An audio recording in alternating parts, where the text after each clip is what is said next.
Bilaman, hozir quyida keltiriladigan muammolardan hech bo'lmaganda ikkitasi sizda bor. Gijjalarni yo'qotuvchi katta qorni borlarga maxsus massajyor apparatlar, bo'g'im og'riqlari, revmatizm, artrit, poliartrit, osteoxondroz, bo'y pastlik, buyrak, jigar, oshqozondagi yallig'lanishlar, protein, kreatin, geyner, aminokislota kabi barcha turdagi sport ozuqalarini sof savdo onlayn magazini orqali topishingiz mumkin. Butun Rossiya va O'zbekiston bo'ylab yetkazib berish xizmati mavjud.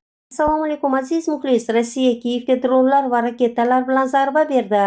Bugun Rossiya Federatsiyasi qo'shinlari Ukrainaning Kiyev shahriga raketa va dronlar bilan hujum uyushtirdi. Bu haqida mahalliy hokimiyat organlari hamda Ukraina bosh prokuraturasi xabar berdi. Qayd etilishicha, soat 8:30 holatiga ko'ra 6 nafar tinch aholi vakili halok bo'ldi.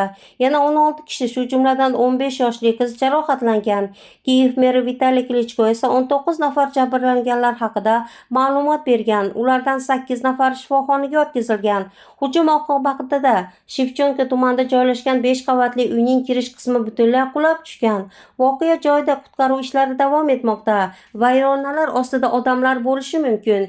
Yondosh binoda portlash to'lqini oynalarni sindirgan, yonida turgan avtomobillar yonib ketgan.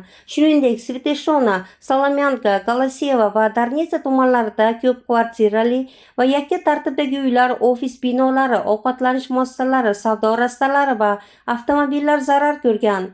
Ukraina favqulodda vaziyatlar davlat xizmatiga ko'ra, Kiyev viloyati har bir tinch aholi halok bo'lgani, yana 8 nafari jarohatlanganini aytgan. Hujum oqibatlarini bartaraf etish chog'ida 2 nafar qutqaruvchi jarohat olgan. Kiyev viloyatining Borispol tumanida hujum oqibatida 2 xonadon yonib ketgan.